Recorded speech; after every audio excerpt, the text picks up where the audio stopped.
पुश्तैनी ससुराल में गरीब बहू की मुंह दिखाई। रात के 2 बज गए हैं और अभी तक अविनाश का कुछ पता नहीं। इसका तो अब ये जुआ खेलना बढ़ता ही जा रहा है। तुम चिंता मत करो अमृता, अगर तुम्हें कुछ हो जाएगा तो मैं क्या करूंगा। अविनाश, तू इस गेम को अब पूरी तरीके से हार चुका है। अब मैंने एक बार और पहिया घुमाया तो मैं इस गेम को जीत जाऊंगा। क्या यार अविनाश, दिन पर दिन तू इस जुए में ही हारता जा रहा है।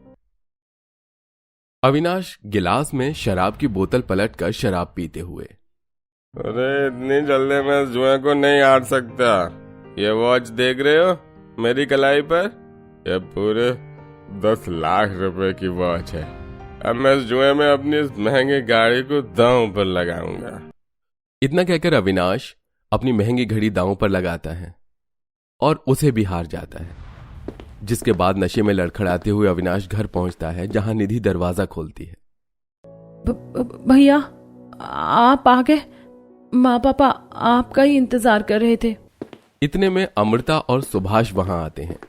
ये सब क्या कर रहा है बेटा? आखिर क्यों अपनी जिंदगी को जुए के दांव पर लगाता जा रहा है? अभी भी वक्त है, मैं कहती हूँ तू संभल जा। ओह गॉड माँ, कितनी बार कहूँ कि जुआ खेलना मेरा पैशन है, और जब मैं इतने बड़े पुश्तैनी महल का बेटा हूँ तो जहाँ हमारे पास पैसे की जरा भी कमी नहीं है, तो वहाँ अगर मैंने थोड़े पैसे जुए में लगा भी दिए तो क्या दिक्कत है।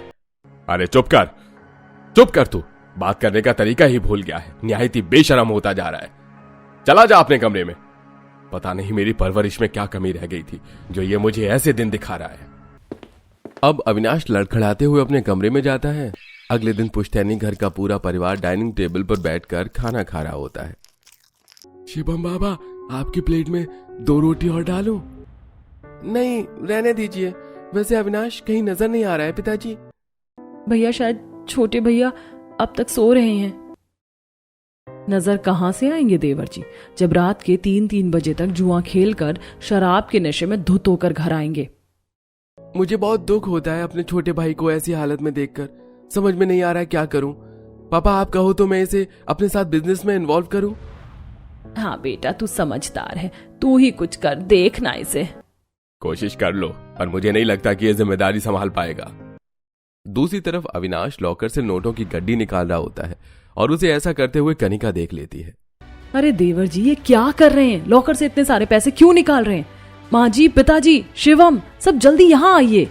अरे भाभी, मैं अपने घर के लॉकर से पैसे निकाल रहा हूँ, चुरा नहीं रहा हूँ जो आप ऐसे हल्ला मचा रही हो। कनिका की बातें सुनकर सभी लोग लॉकर वाले कमरे में आते हैं। अरे ये क्या कर रहा है तू? आज फिर इतने सारे पैसे निकाल रहा है लॉकर से? बेटा, इतने सारे पैसे तू हर दिन लॉकर से निकालता, अगर यही हाल रहा तो एक दिन हमारा पुश्तैनी महल भी तू जुए में हार जाएगा। मेरे छोटे भाई प्यारे, मेरी बात मान। इस पैसे को वापस रख दे। हम बहुत मेहनत करके बिजनेस में इस पैसे को कमाते हैं और तू पल भर में इन पैसों से जुआ खेल जाता है। मुझ पर ज्यादा रोक टोक लगाने की जरूरत नहीं है। मुझे जो मन करेगा मैं वही करूंगा। अब साइड हटिए, फ्रेंड्स बाहर माँ हमारा वेट कर रहे हैं। अविनाश सबकी बातों को नजरअंदाज करके दोस्तों के साथ गाड़ी में बैठकर जुआ खेलने कसीनो पहुंच जाता है। अविनाश के जाने के बाद कनिका सोफे पर चाय पीती हुई अपनी सास से कहती है, माँ जी, अगर इसी रफ्तार से देवर जी जुआ खेलते रहेंगे ना तो एक दिन हमारा ये पुश्तैनी घर कुटिया में बदल जाएगा और हम सब सड़क पर आ जाएंगे। क्या करूं बड़ी बहू मैं तो खुद ये चीज सोच कर दिन रात परेशान रहती हूँ। परेशान होने की जरूरत नहीं है माँ जी, मेरी बात मानिए तो अब छोटे देवर की एक अच्छी अमीर घर की लड़की से शादी करवा दीजिए। उनकी पत्नी आएगी तो वही उन्हें ठीक तरीके से संभाल पाएगी। हाँ माँ, बड़ी भाभी ठीक कह रही हैं। ठीक है, मैं रिश्तेदारों से बात करती हूँ, कोई अच्छा रिश्ता मिला तो मैं शादी कर दूंगी। अब अमृता रिश्तेदारों में ये बात फैला देती है, जिसके बाद कुछ ही दिनों बाद एक अमीर घर की लड़की का रिश्ता अमृता के बेटे के लिए आता है। चलो शुक्र है, मेरे मन के मुताबिक एक अमीर घर की लड़की का रिश्ता आ गया। और माँ जी, अब तो आप खुश हैं ना? हाँ बहू, अब मैं थोड़ा अच्छा महसूस कर रही हूँ। अच्छा, अब मैं ये बात अविनाश को भी बता देती हूँ कि उसे कल लड़की वाले देखने आ रहे हैं। अमृता अपने बेटे के कमरे में आकर उससे ये सारी बातें कहती है। किससे पूछकर आप मेरे लिए लड़की ढूंढ रही हो माँ? मैं यहाँ अपने आप को संभाल नहीं पाता, अपनी पत्नी को क्या खाक संभाल लूंगा? अरे बेटा, एक बार मिलकर तो देख। अब अगले दिन लड़की वाले जैसे ही अमृता के पुश्तैनी घर के आगे अपनी कार से उतरते हैं कि तभी पड़ोस के लोग उन्हें देखकर कहते हैं, लो जी, फूट गई समीर घराने की लड़की की किस्मत। अरे मैं तो कहती हूँ क्या देख कर ये लड़की इस घर में रिश्ता लेकर आई है। और ये ज्यादा दिन तक नहीं चलेगा ये रिश्ता, देखना लड़की शादी के अगले दिन ही छोड़ देगी। माँ, ये लोग कैसी बातें कर रहे हैं? हम सही घर में तो रिश्ता लेकर आए हैं ना। बेटी अगर सही घर में आए होते तो इस तरह की बातें थोड़ी ना सुनने को मिलती।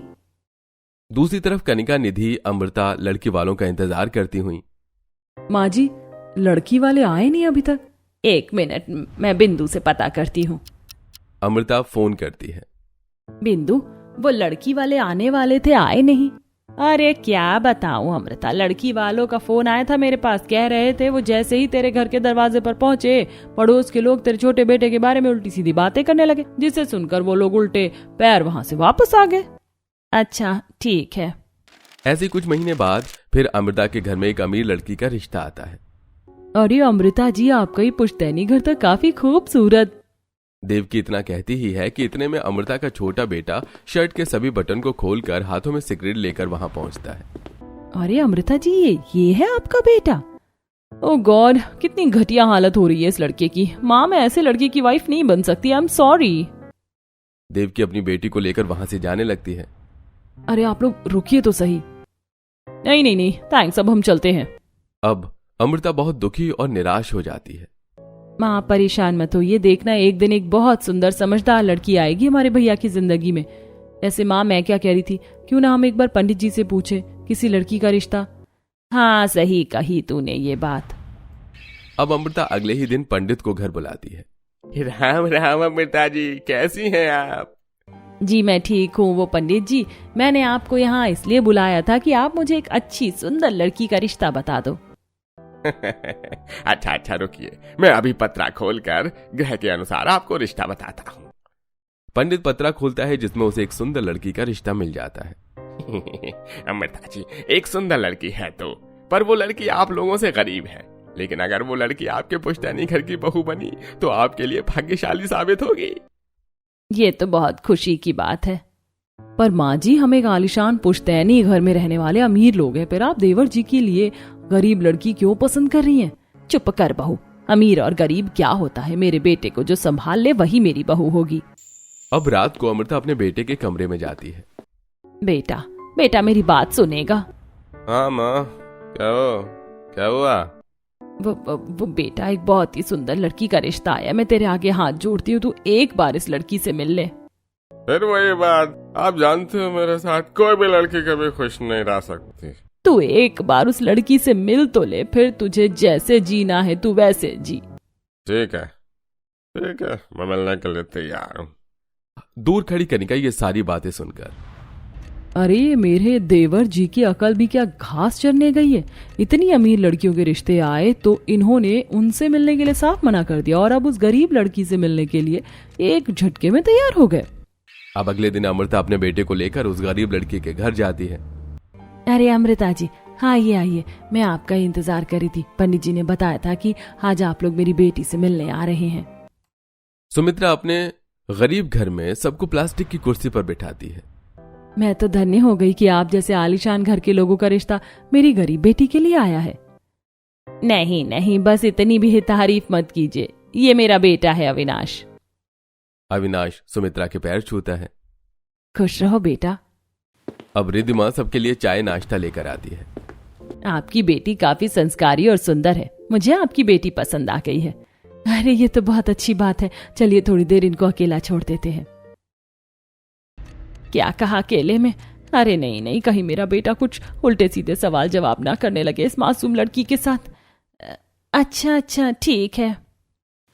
अब घर के सदस्य दूसरे कमरे में चले जाते हैं और रिद्धिमा और अविनाश अकेले बैठे होते हैं। काफी देर तक दोनों ही एक दूसरे से कुछ बात नहीं करते, जिसके बाद रिद्धिमा हिम्मत करके कहती है, सुनिए, आप इस शादी से खुश तो हैं ना? कहीं आप जबरदस्ती में तो ये? नहीं, कोई जबरदस्ती नहीं है, मैं अपनी खुशी से यह शादी कर रहा हूं। अगर मैंने अभी कुछ भी ऐसा वैसा कहा तो माँ की एक बार फिर मेरी वजह से बेइज्जती हो जाएगी। हाँ, अब वैसे मैं आपको पसंद तो हूं ना? आप मुझे पसंद हैं। अब कुछ देर बाद परिवार वाले कमरे के अंदर आते हैं। हाँ, तो आप दोनों ने क्या सोचा शादी के लिए? हाँ जी, मुझे लड़की पसंद है। माँ, मैं भी तैयार हूँ। अब पूरे विधि विधान के साथ रिद्धिमा की शादी अविनाश के साथ हो जाती है। रिद्धिमा शादी करके अपने पुश्तैनी ससुराल आती है, जहाँ चौखट नौकरों ने फूलों से सजा रखा हुआ होता है। कुछ नौकरानियां रिद्धिमा और अविनाश के ऊपर फूलों की बारिश कर रही होती हैं, तो वहीं आरती की थाली लेकर अमृता। आओ बहू रानी, घर के अंदर आओ। इस कलश को गिराकर इस लाल कुमकुम की थाल में अपने पैरों को डुबोकर हमारे पुश्तैनी घर में गृह प्रवेश करो। मेरी सास का दिमाग खराब हो गया क्या, जो इस फटीचर गरीब लड़की को बिना बात ही प्रिंसेस ट्रीटमेंट दिए जा रही हैं। रिद्धिमा कलश गिराकर कुमकुम की थाल में पैर रखकर घर के अंदर आती है। बाप रे, मेरा ये पुश्तैनी ससुराल कितना बड़ा है, इसमें तो पूरा गांव बस सकता है। अरे भाभी, कहाँ खो गई? चलिए, मैं आपको आपके कमरे तक छोड़ देती हूँ। अब रिद्धिमा अपने कमरे में आती है, जहाँ आलीशान कमरा फूलों से सजा हुआ होता है। निधि, ये कमरा तो बहुत खूबसूरत है। कितनी खूबसूरती से इसे सजा रखा है। मैं आज से पहले कभी ऐसे कमरे में नहीं आई। कोई बात नहीं भाभी, आज से ये कमरा आपका ही है। थोड़ी देर बाद कमरे के अंदर अविनाश आता है और रिद्धिमा दूध का गिलास लेकर अविनाश की तरफ आती है कि तभी बेड के निचले हिस्से में रिद्धिमा का पैर मुड़ता है और वो गिर जाती है। आ आ आ आ अविनाश जी, मेरा पैर। अविनाश फटाफट रिद्धिमा को उठाकर बेड पर बिठाता है। अरे, क्या जरूरत थी तुम्हें दूध का गिलास मेरे पास लेकर आने की? माँ जी ने कहा था। अच्छा, तुम्हारे पैर में ज्यादा चोट तो नहीं आई? रुको, मैं मलहम लगा देता हूँ। अविनाश रिद्धिमा के पैरों में मलहम लगाने लगता है। ये क्या मुसीबत है, इस पागल लड़की के चक्कर में मैं अपने दोस्तों के साथ जुआ खेलने भी नहीं जा पाया। अब तो मुझे भी नींद आ रही है। दूसरी ओर अमृता और निधि। माँ देखो, भैया आज बाहर नहीं आए। लगता है भाभी ने उन्हें जाने नहीं दिया। भगवान करे ऐसे ही बहू उसको हर बार रोक ले। अगले दिन सुबह रिद्धिमा नहा धोकर अपने पुश्तैनी ससुराल के आलीशान रसोई के अंदर आती है। अरे बाप रे, इतनी बड़ी रसोई और यहाँ कितने महंगे महंगे इलेक्ट्रॉनिक चीजें रखी हुई हैं। इन्हें तो मुझे इस्तेमाल करना भी नहीं आता। अरे आप लोग यहाँ, आज तो मेरी पहली रसोई है। छोटी मालकिन, अगर आप खाना बनाएंगी तो हम क्या करेंगे? आप लोग थोड़ी बहुत मेरी मदद कर सकते हैं। अब रिद्धिमा अपनी पहली रसोई का खाना बनाकर डाइनिंग टेबल पर परोसती है।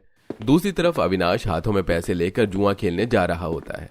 सुनिए, आप कहाँ जा रहे हैं? मैंने अपने हाथ से आपके लिए खाना बनाया, आप खाएंगे नहीं? नहीं, अभी मेरे पास टाइम नहीं है। बेटा, बहू इतने प्यार से कह रही है तो थोड़ा सा खाना खा लेना। ये लड़की है या आफत। अच्छा ठीक है, खा लेता हूँ। क्या बात है बहू, खाना खाकर तो मजा आ गया।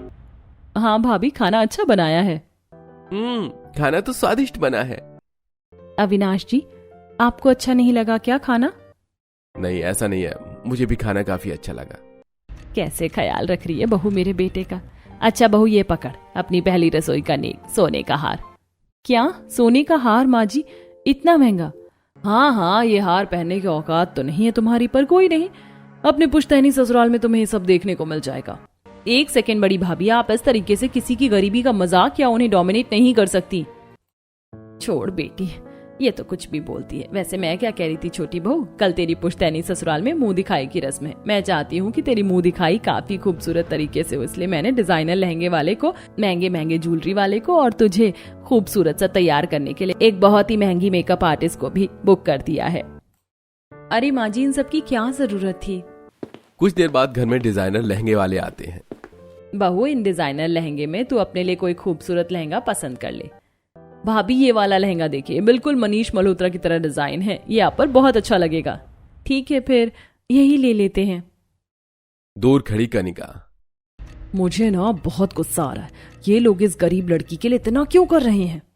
वहीं रिद्धिमा जैसे ही अपने डिजाइनर लहंगा कमरे में रखकर आती है, इतने में ही घर में गोल्ड की ज्वेलरी वाले आ जाते हैं। अरे बहू, आ गई तो ये देख, जेवर वाले भी आ गए। अब तू अपने लिए सोने के जेवर भी पसंद कर ले। माँ जी, मुझे ये सोने का हार अच्छा लग रहा है।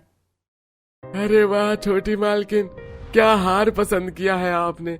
ये हार आप पर बहुत खूबसूरत लगेगा। अब धीरे धीरे रिद्धिमा की मुंह दिखाई की सारी तैयारी हो जाती है। तभी उस रात कनिका चुपचाप रिद्धिमा के कमरे में घुसकर, अच्छा तो ये रहा इस गरीब लड़की का लहंगा और सोने के गहने। अच्छा हुआ ये सब मुझे सामने ही दिख गया। अब मैं इसके कपड़ों को फाड़कर सोने के गहनों को तोड़कर फेंक दूंगी। ना सामान रहेगा, ना पुश्तैनी ससुराल में इसकी मुंह दिखाई होगी।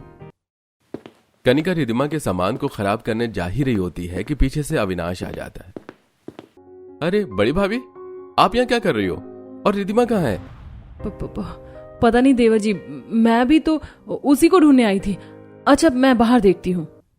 अब अगले दिन रिदिमा की उसकी पुश्तैनी ससुराल में मुंह दिखाई की रस्म होती है, जहां रिदिमा को तैयार करने के लिए महंगे महंगे मेकअप आर्टिस्ट आती हैं।